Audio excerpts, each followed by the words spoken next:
बिस्मिल्लाहिर्रहमानिर्रहीम। अस्सलाम वालेकुम। हम सैयद तारिक शहर पटना से आप देख रहे हैं यूट्यूब चैनल दिस्ट्री का प्रोग्राम मेरी आवाज़ सुनो। थर्ड वर्ल्ड वार शुरू हो चुकी है बहुत पहले, अब ये धीरे धीरे अपने शबाब की तरफ बढ़ रही है और वक्त आने पे इसका गियर चेंज होता रहेगा। मगर इस जंग के साथ साथ हिंदुस्तान के अंदर सोशल मीडिया पे शिया सुन्नी की सुपीरियरिटी की जंग छिड़ी हुई है। शिया अपने को सुपीरियर बताने में लगे हैं, सुन्नी अपने को सुपीरियर बताने में लगे हुए हैं। जब से ईरान ने इसराइल के ऊपर अटैक किया है, उसके बाद से सोशल मीडिया पे एक बाढ़ सी आ गई है ईरान सपोर्टर्स की। उनको ये ऑर्डर ईरान से मिलता है कि अब तुम लोग प्रोपेगेंडा मशीन स्टार्ट कर लो, और ये पूरी तरीके से चांद झोंके हुए हैं सुपीरियर साबित करने में कि सिर्फ ईरान ही एक मर्द है, बाकी सारे मुस्लिम मुल्क नामर्द हैं। बड़े बड़े तहजीब वाले पढ़े लिखे प्रोफेशनल्स, एकेडमिशियंस, हाईली क्वालिफाइड लोगों की प्रोफाइल पे अगर आप मौजूदा वक्त में चेक करें तो छिचोरी किस्म की, बेहुदा किस्म की पोस्टें आपको मिलेंगी, जिसमें यह लिखा होगा 56 बहनें बैठी हैं, कहीं 57 बहनें मुजरा कर रही हैं, सिर्फ ईरान ही एक नर है, बाकी सब मादा हैं, ये जताने में लगे हुए हैं। अब अगर इनसे थोड़ा बहुत डिबेट में जब आदमी आता है तो इनकी औकात चाहे जितने बड़े प्रोफेशनल हो, जितने बड़े एकेडमिशियन हो, ख़त्म हो जाती है थोड़ी देर में। ये किसी भी चीज़ का जवाब दे नहीं पाते और बस अपनी औकात पे आ जाते हैं गाली गुफ्तारी की। इनका गियर चेंज होते ही तुम यजीदी हो, तुम नजदी हो, तुम माविया की औलाद हो, तुम बनु उमैया हो, अब्बासिया हो, ये सब शुरू कर देते हैं और थोड़ी देर में गाली बढ़ती है और ये इज्जतदार लोग फिर पूंछ उठा के भागते हैं और ब्लॉक कर देते हैं, या ये धमकी देते हैं देखो ये इस्राइली एजेंट है, इसकी फोटो शूट लो, इसके खिलाफ एक्शन लिया जाएगा, क्योंकि इनके पास जवाब देने के लिए कुछ नहीं होता है। ईरान को कॉम्प्लेक्स है कि they are superior than Arab, Arab को कॉम्प्लेक्स है they are superior than anyone else. मगर ईरान किस बात पे सुपीरियरिटी कॉम्प्लेक्स दिखाता है? उसका पुराना ख्याल कि वो पर्शियन एम्पायर था, वो रोमन और ग्रीक एम्पायर के बाद पर्शियन एम्पायर था। मगर वो ये भूल जाते हैं कि अल्लाह रब्बुल इज़्ज़त ने दुनिया में अरब को चुना सबसे बेहतर जगह, वहाँ पे रसूलुल्लाह सल्लल्लाहु अलैहि वसल्लम को पैदा किया, वहाँ पे कुरान मजीद नाजिल की, वहाँ पे मक्का इस्टेब्लिश किया, खाने काबा इस्टेब्लिश किया, वहाँ पे मदीना है, वहाँ पे करबला है जो अब इराक में है। तो ये सुपीरियर कहाँ से हो गए?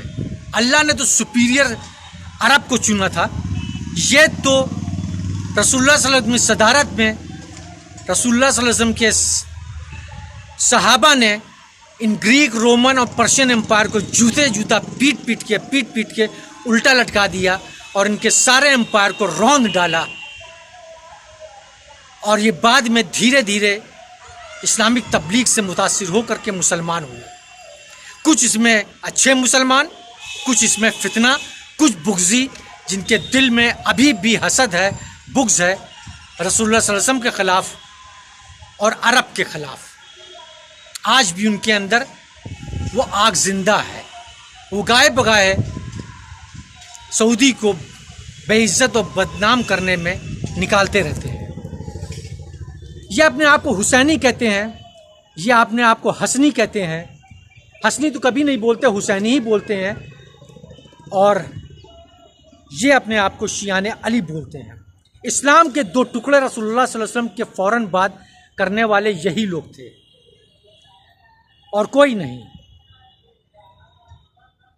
पहला फ़िरका इस्लाम में इन्होंने ही पैदा किया। नफ़रत के बीज बोए गए, एक दूसरे का फ़िका अलग हुआ। शिया सुन्नी के फ़िके को बर्दाश्त नहीं कर सकता, सुन्नी शिया के फ़िके को बर्दाश्त नहीं कर सकता, ना एक्सेप्ट कर सकता है, ना ये क़यामत तक ये कभी एक्सेप्ट होगा, न शिया को न सुन्नी को।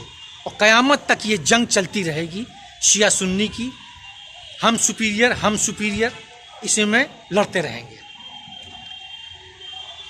इनको घमंड है कि ये हुसैनी है, शियाने अली हैं, मगर ये कैसे शियाने अली हैं, कैसे हुसैनी हैं, जिनको अल्लाह रब्बुल इज़्ज़त ने, अल्लाह रब्बुल कायनात ने, अल्लाह रब्बुल आलमीन ने इस लायक भी नहीं समझा कि करबला का उनको मुतवल्ली बनाता, मक्का मदीना का मुतवल्ली बनाता। वही तो बात होगी। इंसान गाफिल हो सकता है, इंसान से छुपाई जा सकती है, अल्लाह से तो छुपेगी नहीं। अल्लाह तो हकीकत जानता है कि ये हुसैनी नहीं है, ये शियाने अली नहीं है, ये डुप्लिकेट शियाने अली हैं, डुप्लिकेट हुसैनी हैं। ये अपने आप को औलाद फ़ातिमा कहते हैं। कहाँ से ये औलाद फ़ातिमा है? पूरे दुनिया में शिया सब औलाद फ़ातिमा हो गया। ईरान तो पूरा पर्शियन है, 1% भी वहाँ पे औलाद फ़ातिमा नहीं होगी, मगर क्लेम इनका ये है कि बस यही लोग औलाद फ़ातिमा है, बाकी कोई और नहीं है। तो कहाँ से ये औलाद फ़ातिमा हो जाएंगे? औलाद फ़ातिमा पूरे दुनिया में फैली, दीन की तबलीग की, पूरे दुनिया में दीन को फैलाया। हिंदुस्तान में भी लाख करोड़ों की तादाद में जो आज मुसलमान हैं, वो उन्हीं की मेहनत के नतीजे से है। इन्होंने क्या किया? ये कैसे औलाद फ़ातिमा हो गया? और पूरे शियाने अली जो हैं औलाद फ़ातिमा है। इनका कहना यह है कि शिया, इनका हज़रत अली करमल्लाहु वजहू पे कॉपीराइट है। हज़रत अली किसी और के नहीं है, सिर्फ इनके हैं। अहले बैत किसी और के नहीं है, सिर्फ इनके हैं। सुन्नियों के नहीं है, सुन्नी इनके दुश्मन है। तो जब तक इस तरीके की सोच रहेगी, तब तक शिया सुन्नी के बीच में कभी भी इत्तेहाद नहीं पैदा होगा। हज़रत अली सबके थे, सबके हैं, सबके रहेंगे। औलाद फ़ातिमा सबकी थी, सबकी हैं, सबकी रहेंगी। एक नस्ली तौर से उनके हैं, औलादें हैं, और एक उनके फॉलोवर हैं, सबके हैं वो। अहले बैत सबके थे और सबके हैं और सबके रहेंगे, सिर्फ इनके ही नहीं रहेंगे अकेले। तो अगर इत्तेहाद करना है तो ये तमाम चीज़ों को अलग करना होगा, जो नामुमकिन है। जो कुछ भी मुआहदा होगा वो वक्ती तौर पे होगा, किसी मसलहत के तौर पे होगा। जैसे अभी इसराइल का न्यूक्लियर प्लांट ख़तरे में है, किसी वक्त भी उड़ाया जा सकता है। तो अब ये पूरी दुनिया को अपने तरफ खींचने के लिए, मुतासिर करने के लिए, ये जो है सुन्नियों के हमदर्द हो गए और अपील करने लगे सारे सुन्नी एकजुट हो जाएं, सारे मुसलमान एकजुट हो जाएं। पहले ये क्यों नहीं हुए थे? अब क्यों हो रहे हैं? अभी अपनी ज़रूरत है इसलिए हो रहे हैं। ज़रूरत ख़त्म होते ही पलटी मार जाएंगे। और अल्लाह रब्बुल इज़्ज़त की लानत इस वक्त पूरे मिडिल ईस्ट पे है, पूरी अरब जनरेशन पे है, कि उनको घमंड था कि ये अरब हैं, they are Arab, they are superior than other Muslim. दूसरे मुसलमान की हैसियत 2 दर्जे की है। जो लोग मिडिल ईस्ट में काम करते हैं उनकी यही हैसियत होती है, उनको हिकारत भरी निगाह से देखा जाता है। तो आज अल्लाह रब्बुल इज़्ज़त के आज़ाब इनके ऊपर खुद आया हुआ है कि जहाँ जहाँ हैं वहाँ वहाँ बुरी तरीके से पिट रहे हैं। घमंड जितना है सब उतार दिया अल्लाह ताला ने। उम्मत मोहम्मद में, अरब में जितनी भी वेल्थ है पेट्रोल की और सोने की, वो उम्मत मोहम्मद की है। मगर उस उम्मत मोहम्मद की वेल्थ के ऊपर इनका कब्ज़ा है, इनकी आवारगी का कब्ज़ा है, इनकी अय्याशी का कब्ज़ा है, इनकी हरामखोरी का कब्ज़ा है। और ये पूरे दुनिया में मुसलमानों को इन्होंने छोड़ दिया 2 दर्जा सब स्टैंडर्ड बना करके। तो अल्लाह रब्बुल इज़्ज़त की लानत इनके ऊपर है और वो पड़ रही है। जब तक अरब के लोग सुधार नहीं पैदा करेंगे, ईरान के लोग सुधार नहीं पैदा करेंगे, तब तक अल्लाह की लानत इसी तरह बरसती रहेगी और ये उसी तरीके से तबाह होते रहेंगे। क्योंकि अगर बुलंदी चाहिए तो मोहब्बत को बांटना होगा। रसूलुल्लाह सल्लल्लाहु अलैहि वसल्लम पूरी दुनिया के लिए रहमत बन के आए थे, ना कि नफ़रत बांटने वाले अरब। तो अपने दिमाग से ये जो सुपीरियरिटी कॉम्प्लेक्स है ईरानियों को कि ये औलाद फातिमा हैं, ये शियाने अली हैं, ये हुसैनी हैं, निकालना होगा। सब शियाने अली हैं, शियाने मोहम्मद हैं, रसूलुल्लाह सल्लल्लाहु अलैहि वसल्लम के मानने वाले हैं और एक कुरान के मानने वाले हैं। अगर ये नहीं होगा तो अल्लाह की लानत भी बरसना बंद नहीं होगी। शुक्रिया।